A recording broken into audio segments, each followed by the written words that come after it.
just starting. It's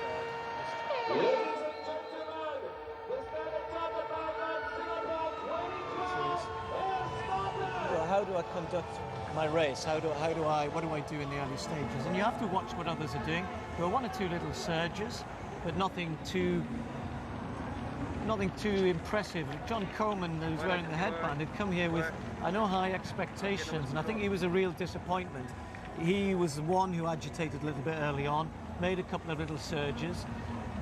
And remember, right at the very beginning, we said Luc Cabet, and I was kind of going, oh, well, it's nice to see Luc at the front, but I don't think he's probably going to figure because his last two races have been pretty poor. And it was Samson Barmao, the first one to really start pushing things on. The big question against Samson was, could he run well in these conditions? He's run well in Europe, hasn't really ever had to come to a big race like this in these sort of hot and humid conditions and perform. So when he went to the front, we weren't sure. You can see he kept looking behind as the group went with him. Now at this point, it's Cabet who starts to look good. And Kenneth on the inside there, former winner in 2010. Surprisingly coming back to some good form. He's had a disrupted preparation for this race, but he was looking strong as well. And then, if you like, the surprise package, Kennedy Lalau. So the four of them together.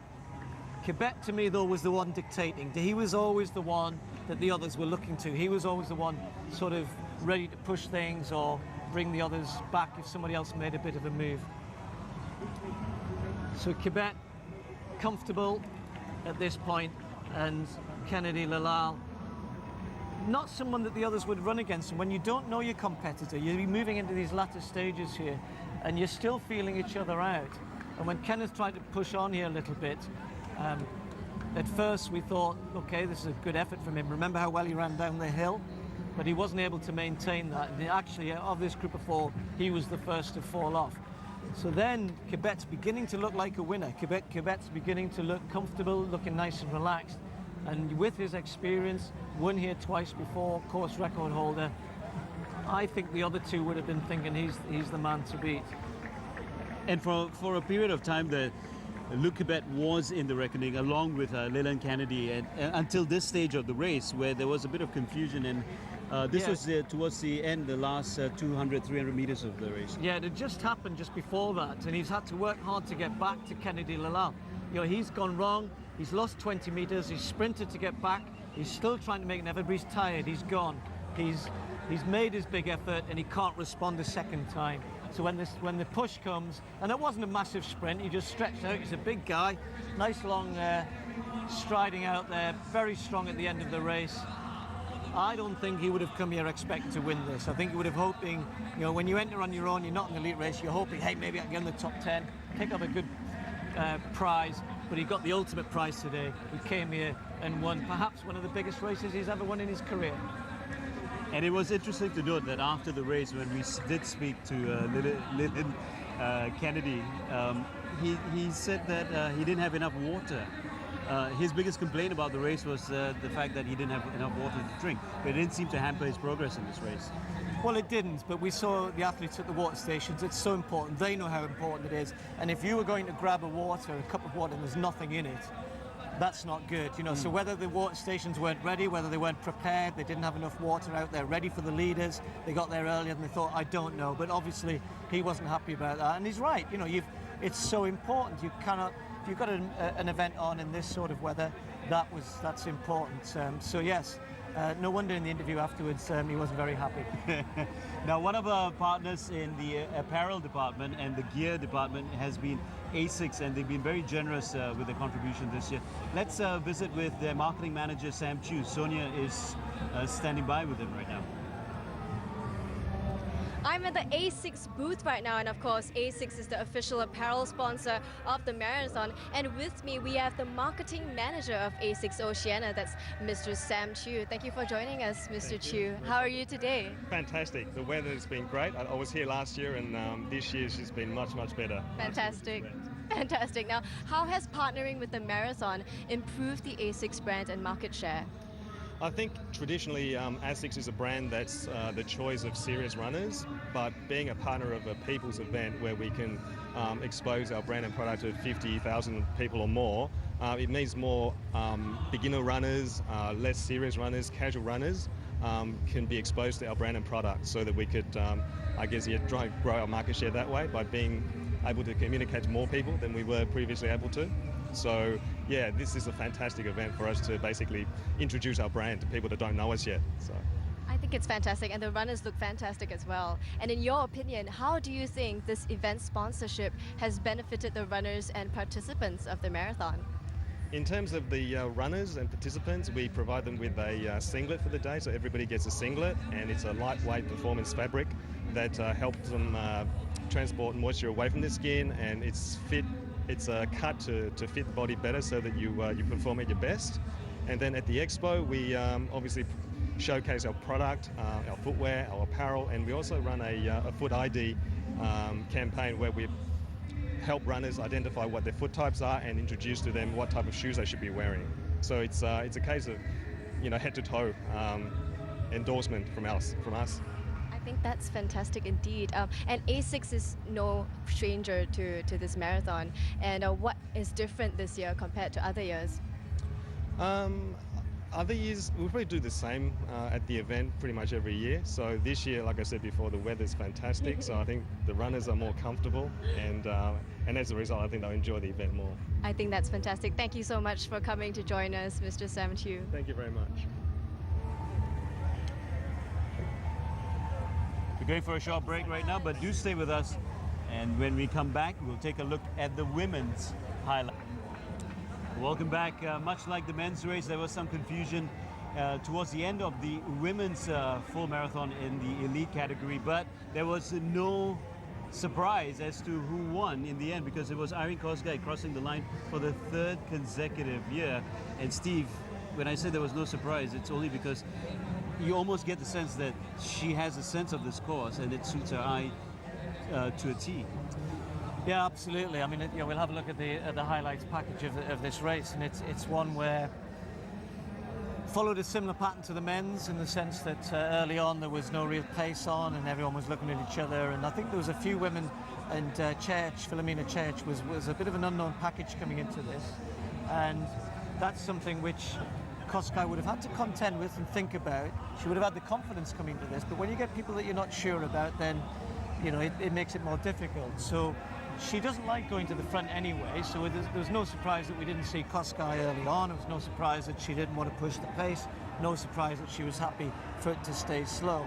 I'm a little surprised that one or two others who were in good form, one or two of the Russians, we saw Ivanova kept having a little bit of a taster, if you like. Never quite got a pace going, never quite got a push on. Stetskaya, really weren't expecting her to do well. She was an early leader. She ran in Japan a couple of weeks ago, so was always going to be tired. So a reluctant leader early on, very slow pace, and almost an attritional race. They just fell away one by one after the other. Nobody really changed up at any point in the race. We didn't get a kind of really fast 5-kilometer section. The pace just gradually, slowly, inevitably picked up a little bit.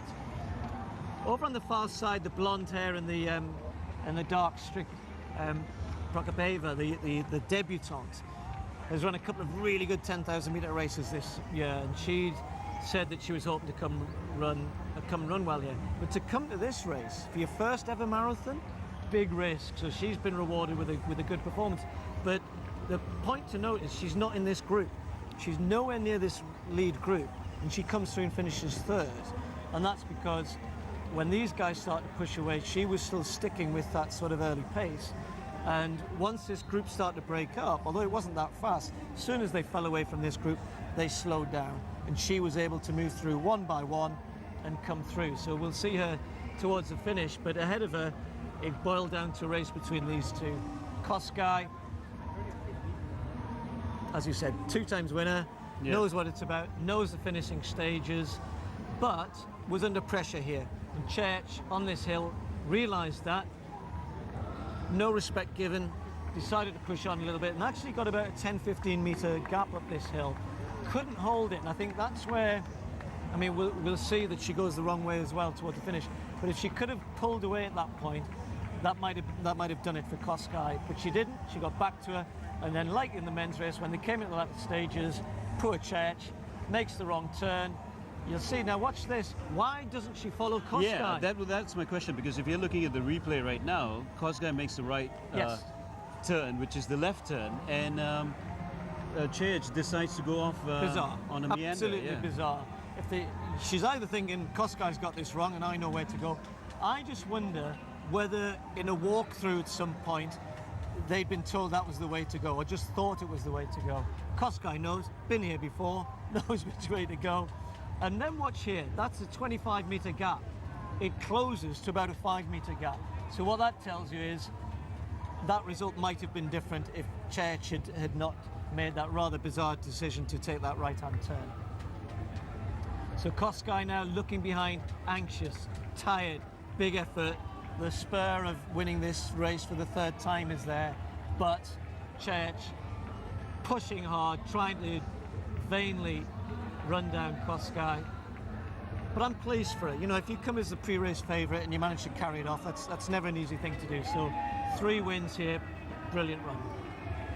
And so Irene Kosgei, your winner in the women's category, and here's confirmation then of all your winners in the Standard Chartered Marathon Singapore 2012.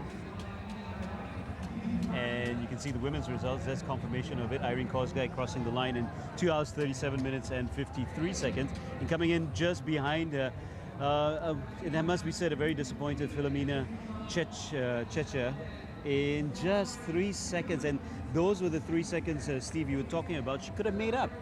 Yeah, and actually I'm now looking at that result because to my eyes, Prokopeva got third. To my eyes, she got ahead of Chepweno at the line. But the judges have given them the same time and has given the third spot to the Kenyan. You'd never figure a photo finish in a marathon, would you? You know, well, to my eyes, she might have been robbed of that. So yeah, that's the men, that's the women's result. The men's, it was a little bit more straightforward. Tough luck on Luc Cabet. That would have been his third win, of course, not in a row like Kosgei. But hats off to Leland, great run, 2:70 and 21. Big 10K between 30 and 40, brought the time back down under 2:20, was heading for outside 2:20. And Barmao hanging on for third spot.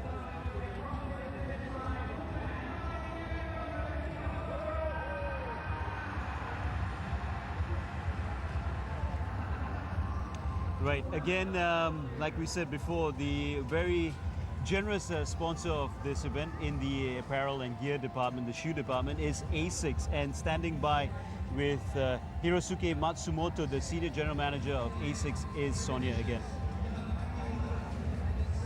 Once again, I'm at the ASICS booth, this time with the Senior General Manager of the ASICS Corporation. That's Mr. Hirosuke Matsumoto. Welcome, Mr. Matsumoto. Thank you so much for joining us here today. How are you feeling? Okay, I feel good.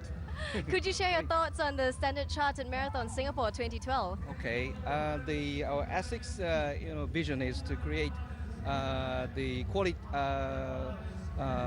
quality lifestyle through the sports intelligent technologies.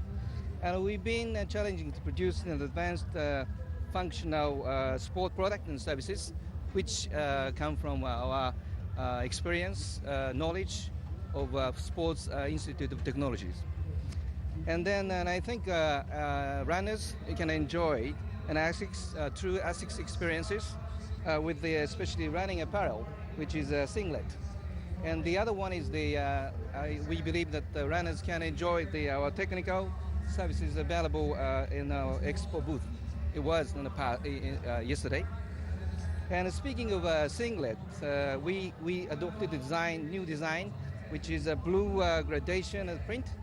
And also we adopted newly the hygroscopic and quick dry material. Wow, I think that's amazing, and the runners look fantastic as well. Thank you so much for joining us here today, Mr. Matsumoto. We'll catch up with you soon. Okay, thank you very much. Thank you very much, Sonia, and thank you very much, Mr. Matsumoto. Another key partner in this year's Standard Chartered Marathon, and a key partner for 3 years running now, has been Sentosa Island. And one of the attractions on Sentosa Island is, of course, Universal Studio. We saw Vanessa earlier with some of the figures in Universal Studio. Right now, she's standing by with some of the puppets or some of the key attractions from Sesame Street.